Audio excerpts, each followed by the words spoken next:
पहले एक जात जिसे पूरी दुनिया ताजु शरिया अलैहिर्रहमा के नाम से जानती और पहचानती है, उसी जात के नो के कलम से निकले हुए कुछ अशार मैं आप तक पहुंचाने की कोशिश करूंगा। सुने मोहब्बत के साथ, जी लगा के बोल दे सुभान अल्लाह। सुभान अल्लाह, सुभान अल्लाह। बोलने में कोई बेचैनी तो नहीं हो रही आपको, कोई परेशानी तो नहीं है? हाँ, और बोल दे या रसूल अल्लाह, और बुलंद आवाज से बोल दे या रसूल अल्लाह। सुने शेर सुने कि दागे फुरक़ते तैबा क़ल्ब मुज़महिल जाता, दागे फुरक़ते तैबा क़ल्ब मुज़महिल जाता,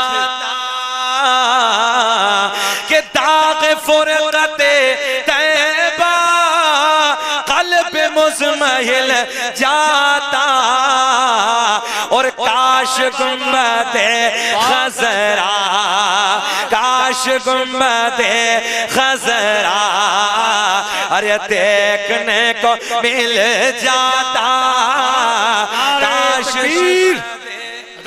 जोर से नारे तकबीर, नारे रिसालत, उलमाए अहले सुन्नत, फैजाने अशरफ कॉन्फ्रेंस, नारे तकबीर, नारे रिसालत। बहुत अच्छे प्यार में मेरे साथ बोले, अरे काश गुंबदे खज़रा अरे देखने,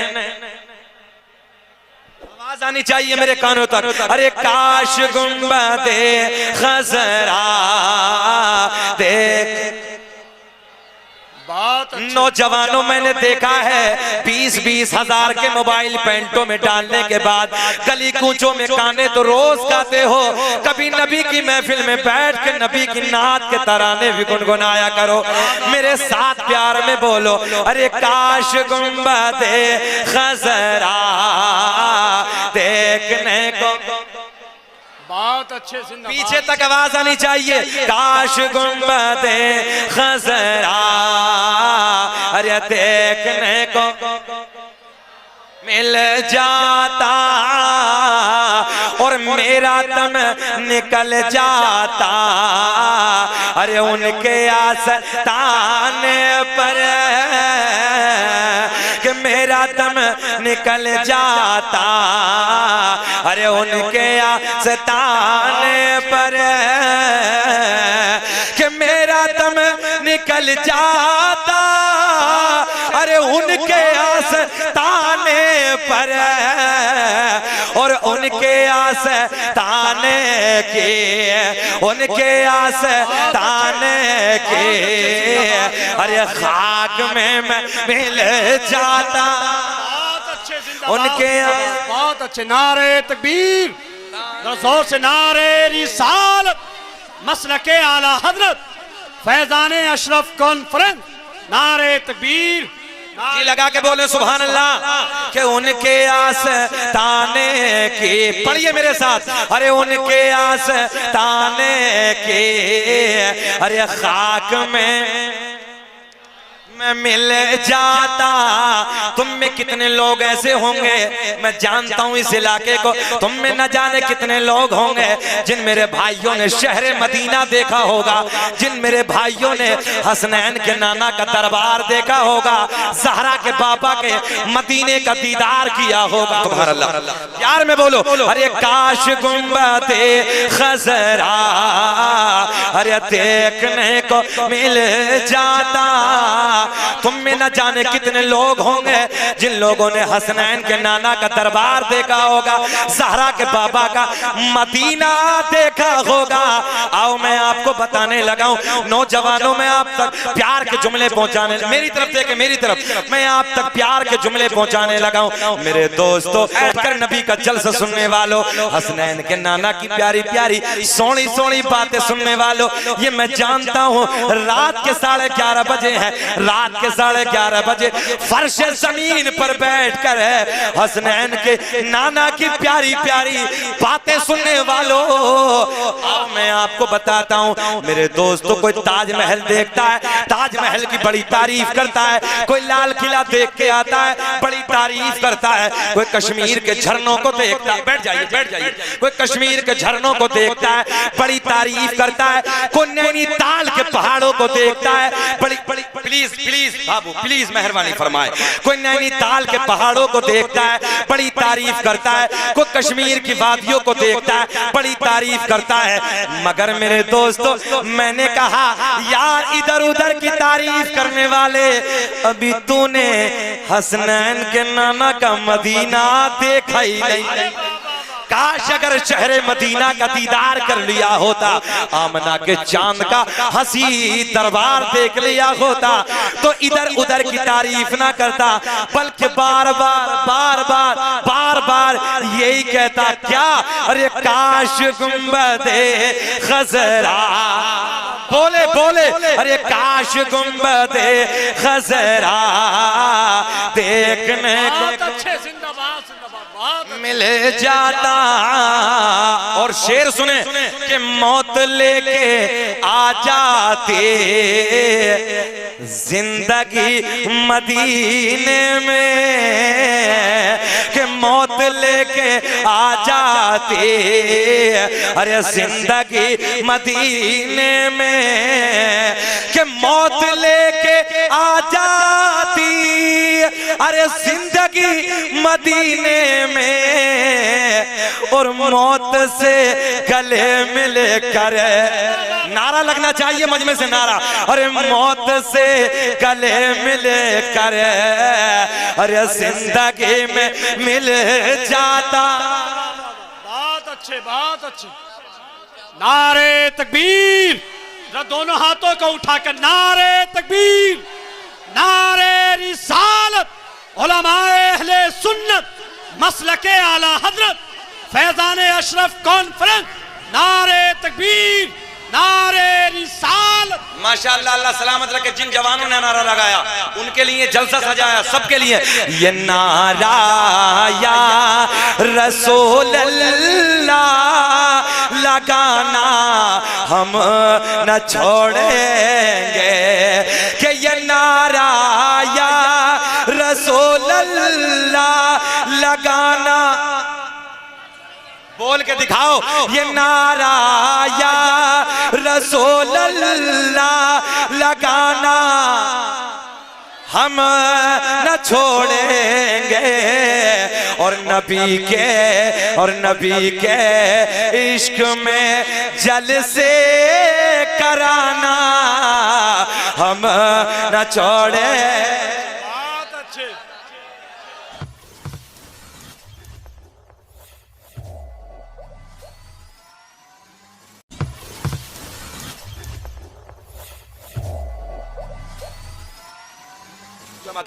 20-20 साल के बच्चों को देखो तो शराबों की दुकानों पे खड़े हैं, अय्याशियों के अड्डों को आबाद करके रखा है। शराब पीना ऐसा जैसे सुअर का खून पीना। आज दिल रोता है, मुसलमान नबी का कलमा पढ़ने वाला शराब की दुकानों पे खड़ा है। और जवानों तवज्जो से सुन लो, ये जवानी खत्म हो जाएगी, ये जवानी ढल जाएगी।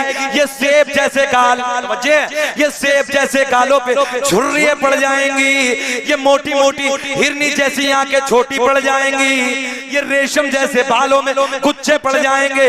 जब तेरी जवानी ढल जाएगी, जब तेरी जवानी खत्म हो जाएगी, जब तू बुढ़ापे की दहलीज पे कदम रखेगा, तवज्जो, जब तू बुढ़ापे की दहलीज पे कदम रखेगा, ओ नौजवानों, शराबों की दुकानों को आबाद करने वालों, अय्याशियों के अड्डों पे अपनी रातों को रंगीन बनाने वालों, तुम नहीं जानते हो एक दिन वो आएगा कि जब तेरी जवानी ढल जाएगी, जवानी खत्म हो जाएगी, बुढ़ापे की दहलीज पे कदम रखेगा। तवज्जो, बुढ़ापे की दहलीज पे कदम रखेगा। मेरे दोस्तों, कितने लोग इस जलसे में ऐसे बैठे हैं जिनकी 60 साल की उम्र है, 50 साल की उम्र है। मैं आपको बताने लगा हूं, इनसे पूछो रात के वक्त में 2 बजे के बाद नींद भी नहीं आती है। और नौजवानों, क्या जवानी पे इतराने लगे हो? कभी तेरे घुटनों में दर्द होगा, कभी तेरी पीठ में दर्द होगा, कभी तेरे सर में दर्द होगा, मगर याद रखना, जब ये जवानी चली जाएगी, जब ये जवानी खत्म हो जाएगी, जब तू बुढ़ापे की दहलीज पे कदम रखेगा, रात के सन्नाटे में, रात की तारीकी में, रात के माहौल में कर्राएगा,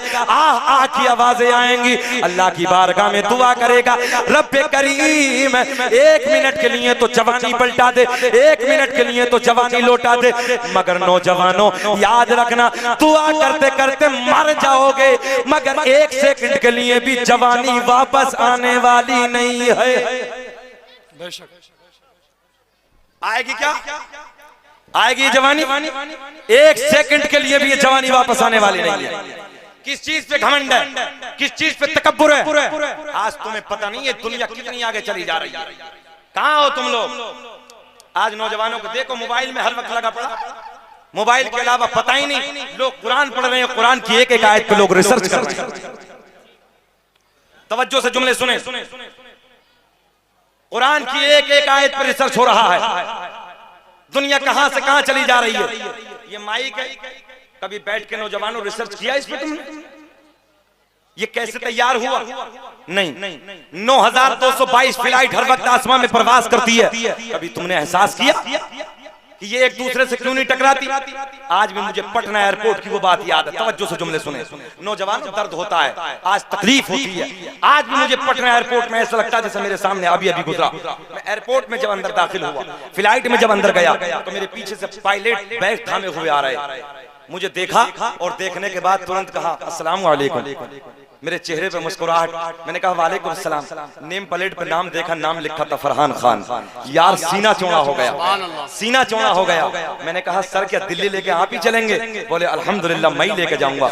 ए नौजवानों तुम नहीं पढ़ते, तुम नहीं पढ़ते। ये कुत्ते की तरह चौराहों पे खड़े होना बंद करो, ये माँ बहनों को तकना बंद करो, ये गुंडागर्दी, ये आवारापन खत्म करो। तवज्जो से सुनो, मेरा सीना चौड़ा हो गया। यार जिस फ्लाइट से मैं दिल्ली जाने लगा हूं उसे कोई और नहीं, मेरे नबी का कलमा पढ़ने लेके जाने वाला। सुभान अल्लाह, सुभान अल्लाह। जो मेरे नबी का कलमा पढ़ता है वो दिल्ली लेके जाने वाला है। आज कहां हो मेरे दोस्तों? आज दिल दुखता है। आज तुमने नहीं देखा गालिबन 2 साल पहले मुरादाबाद का डीएम जब सुहैर खान आए थे तो आसपास के लोग मुरादाबाद के डीएम की मिसालें देते थे। यार मुरादाबाद में डीएम हमारा है, नबी का कलमा पढ़ने वाला है। अरे कुछ भी ना सही, अगर तुम दवा लेने के लिए मुरादाबाद में चले जाओ, अगर चैम्बर में बैठा हुआ एमबीबीएस डॉक्टर तुम्हारा नजर आ जाए, यार सीना चौड़ा हो जाता है कि एमबीबीएस डॉक्टर हमारा है। तुम नहीं बन सकते? अल्लाह की कसम आईएएस की शक्ल में तुम्हें नजर आना चाहिए, पायलट की शक्ल में तुम्हें नजर आना चाहिए, इंजीनियर की शक्ल में तुम्हें नजर आना चाहिए, हर महकमे में तुम्हें नजर आना चाहिए, ताकि लोगों के सीने चूने हो जाए। नहीं, अमीन मिल्लत ने कहा था आधी रोटी खाओ मगर अपने बच्चों को पढ़ाओ। शकील अहमद रज़वी पूरे मुल्क में कहता है, पूरे मुल्क में कहा है, पूरी दुनिया में मैंने कहा है, यार एक वक्त भूखा रहना पड़े रह जाओ, चटनी से खानी पड़ी खा लो, मगर अपने बच्चों के हाथ में कलम की ताकत दे दो, कामयाब हो जाओ। कलम की ताकत दे दो।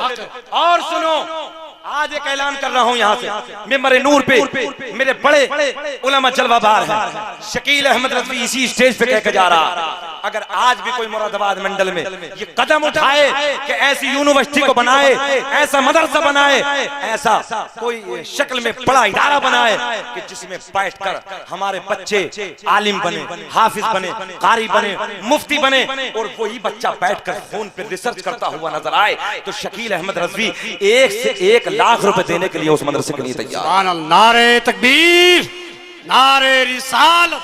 बहुत अच्छे, बहुत अच्छे। मगर जरूरत है कि जहां हमारा बेटा आलिम हो वहीं हमारा बेटा आईएएस अधिकारी भी हो, जहां हमारा बेटा आलिम हो वहां हमारा बेटा एमबीबीएस डॉक्टर भी हो, जहां हमारा बेटा आलिम हो वहां हमारा बच्चा प्रोफेसर भी हो, जहां हमारा बेटा आलिम हो वहां हमारा बेटा इंजीनियर हो, जहां हमारा बेटा आलिम हो वहां हमारा बच्चा रिसर्च करता हुआ नजर आए, ऑपरेशन करता हुआ नजर आए। कहां है आज? तुमने नहीं देखा अल जामियतुल अशरफिया, सुन्नियों के सबसे बड़ा इदारा, 2 साल पहले जो आईपीएस अधिकारी बने माशाअल्लाह वो मुफ्ती थे। बोल दो सुभान अल्लाह। बोलो इस बस्ती के जिंदा दिल लोगों, मुरादाबाद का डीएम अगर आलिम होगा तो ईमानदारी के फैसले नहीं होंगे? बोलिए बोलिए बोलिए, नहीं होंगे क्या? थाने का अगर दरोगा रहे सो ईमानदारी के साथ आलिम हो और फिर दरोगा हो, एसएचओ हो, तो बोलो कि ईमानदारी के फैसले नहीं होंगे? आज भी होंगे। हजरत जी ये को कम थोड़ी आवाम, आज हालत इतनी खराब हो चुकी है तुम्हारी, बुरा मत मानना खुदा के वास्ते, तुम मेरे अपने हो। हर इलाके में झगड़े होते हैं, हर इलाके में पंचायतें होती हैं। जितने पंचायत, एलादपुर में पंचायत हो, इलाके में कोई और गांव होगा उसमें पंचायत हो, लालपुर में पंचायत हो, गंगवारी में पंचायत हो, इलाके के जितने चोटे पंचायतों में बैठे हैं, जितने टकायत पंचायतों में बैठे हैं, जितने शराबी पंचायतों में बैठे हैं, जितने अय्याश हैं, जितने दलाल हैं और दुनिया भर के चोटे सारे के सारे पंचायत नहीं है जी ऐसा, सारे के सारे दलाल, सारे चोटे पंचायतों में बैठे हैं। तुम्हें इतनी अकल नहीं है कि पंचायतों को निपटाने के लिए एक बामल आलिम को बुला लिया होता, सुभान अल्लाह, सुभान एक मुफ्ती को बुला लिया होता, एक कारी को बुला लिया होता, एक आलिम को बुला लिया होता। तकबीर, नारे रिसालत। बताओ ईमानदारी से मेरी कौम को इन बातों की जरूरत है कि नहीं? बोलो बोलो, जरूरत है कि नहीं? हाथ उठा के ईमानदारी से बोलो या रसूल अल्लाह।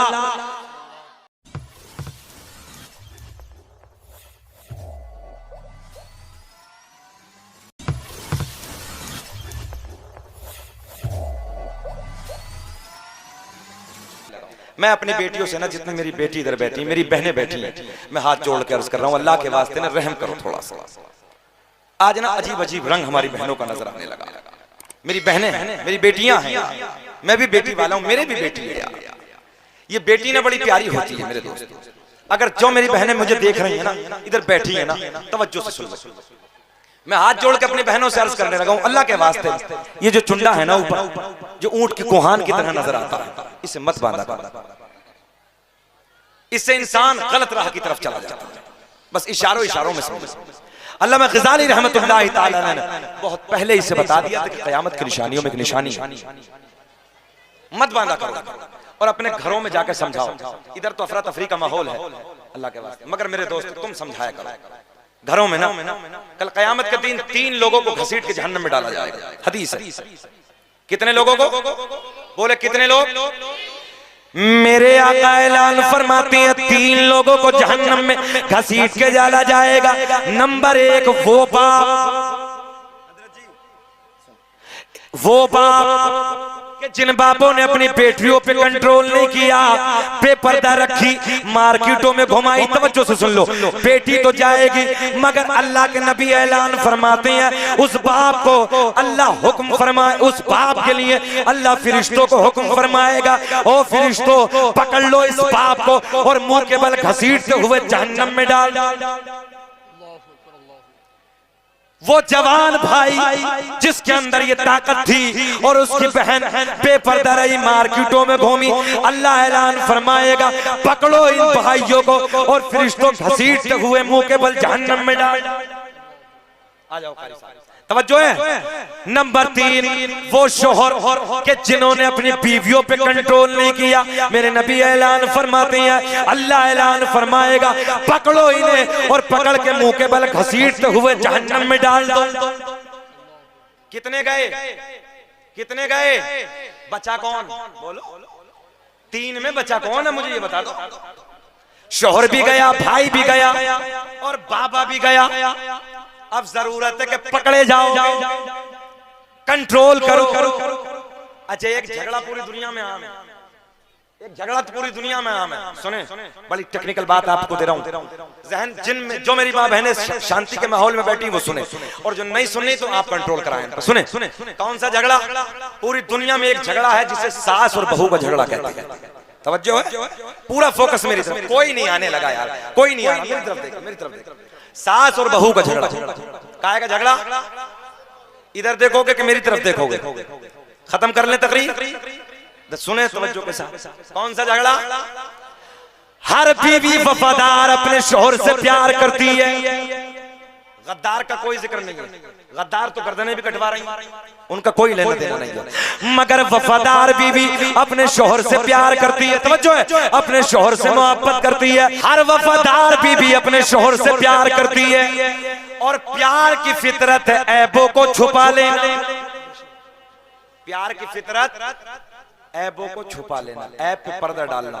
आप इधर बैठे, हजरत इधर बैठे, कारी साहब इधर बैठे, अगर मुझे हजरत से प्यार है तो इनकी पगड़ी भी अच्छी लगेगी, इनका चश्मा भी अच्छा लगेगा, इनकी सदरी भी अच्छी लगेगी, लगेगी नहीं लगेगी? और जब अंदर से बुग़्ज़ होगा, हसद होगा, ठा पगड़ी बांधी, नहीं ये सीधी सीधी बात करने लगा हूं। देखो चश्मा लगाए बैठा, नहीं ऐसा है कि नहीं? मगर प्यार की फितरत है ऐबों पर पर्दा डालना, प्यार की फितरत है ऐबों को छुपा लेना। हर वफादार बीवी अपने शोहर से प्यार करती है, पूरी तवज्जो। जब वो अपने शोहर से प्यार करती है तो वफादार बीवी को चाहिए कि वो अपने शोहर की, तवज्जो, जहन करीब करो, जहन हाजिर करो। वफादार बीवी जब अपने शोहर से प्यार तो अब चाहिए कि वो वफादार बीवी अपने शोहर की जन्नत से भी प्यार करे। किससे प्यार करे? अपने शोहर की। जब बीवी शोहर से प्यार करती है तो बीवी को चाहिए कि वो अपने शोहर की जन्नत से भी प्यार करे। अब ये बताओ कि उसके शोहर की जन्नत क्या है? अरे बोलो, नवाजिश क्या है? उसकी माँ। बात समझ में आ गई? अब बीवियों को चाहिए, हर बीवी को चाहिए, अगर अपने शोहर से मोहब्बत करती है, अपने शोहर की अदाओं से मोहब्बत करती है, तो उस बीवी को यह भी चाहिए कि वो अपने शोहर की, तुम ही कर दो पूरा, अपने शोहर की जन्नत से भी प्यार करे। यानी कि तेरी जो सासू माँ है उससे भी तू प्यार कर, इसलिए कि वो तेरे शोहर है। क्या है? तेरे शोहर की जन्नत है, करना चाहिए। अब इसका बरअक्स, अब इसका उल्टा। अब दादियाँ जो है ना, दादियाँ, अब झगड़ा घर में हो जाए, एक बात और बता दूं आपको मैं, दादियाँ भी कम नहीं है। 70 साल की हो जाएगी ना, 60 साल की हो जाएगी, पान खा के थूकती रहेगी। अगर बुड्ढा आ जाए तो कुचर कुचर कुचर कुचर कुचर कुचर कुचर कुचर करती रहेगी। जब तक घर में झगड़ा नहीं कराएगी बाज नहीं आएगी। बाज बुढ़िया बहुत मक्कार है, अल्लाह रहम फरमाए। मगर एक बात बताओ, अपने लड़के से छूट, अपने लड़के से रूठ जाएगी, अपने लड़के की बहू से रूठ जाएगी, मगर अगर पोता सामने आए तो सीने से लगाएगी। बोलो बोलो, पोता सामने आए बोल दो तो सीने से लगाएगी। अब मैं उन माओं से भी कहूंगा, उन सासों से भी कहूंगा कि जब पोते से प्यार करती है तो फिर पोते की जन्नत से भी मोहब्बत कर। अरे बोलो यार सुभान अल्लाह। जब पोते से मोहब्बत करती है तो फिर अपने पोते की जन्नत से भी प्यार कर। और तेरे पोते की जन्नत है तेरे बेटे की बीवी, तेरी बहू। बोलो है? अगर इन दोनों बातों पे अमल कर लिया झगड़ा बिल्कुल खत्म। बोलो होगा कि नहीं होगा? झगड़ा बिल्कुल खत्म। मगर सिर्फ 2 बातों पे अमल कर ले। वफादार बीवी को चाहिए कि जब वो अपने शोहर से मोहब्बत करती है तो अपने शोहर की जन्नत से भी प्यार करे। और इस सासू माँ को भी चाहिए कि जब वो अपने पोते से प्यार करती है तो अपने पोते की जन्नत से भी मोहब्बत करे। सिर्फ 2 बातों पे अमल कर लिया झगड़ा झगड़ा। ये मैंने इसलिए बात दी कि हमारी माँ बहनें बैठी हैं ताकि इन्हें भी कुछ मिल जाए। पर्दे की बात भी हो गई, सास बहू का मामला और झगड़ा भी खत्म हो गया। अब आओ इश्क की बातें करते हैं, प्यार की बातें करते हैं। हाथ उठा के पूरा मजमा बोले या रसूल अल्लाह। न इज्जत काम आएगी, अरे न दौलत काम आएगी, कि न इज्जत काम आएगी न दौलत काम आए। बहुत अच्छे। बरोज़े हश्र आका की अरे मोहब्बत काम आए। बहुत अच्छे। नारे तकबीर, नारे रिसालत, उलमाए अहले सुन्नत, फैज़ाने अशरफ कॉन्फ्रेंस, नारे तकबीर, नारे रिसालत।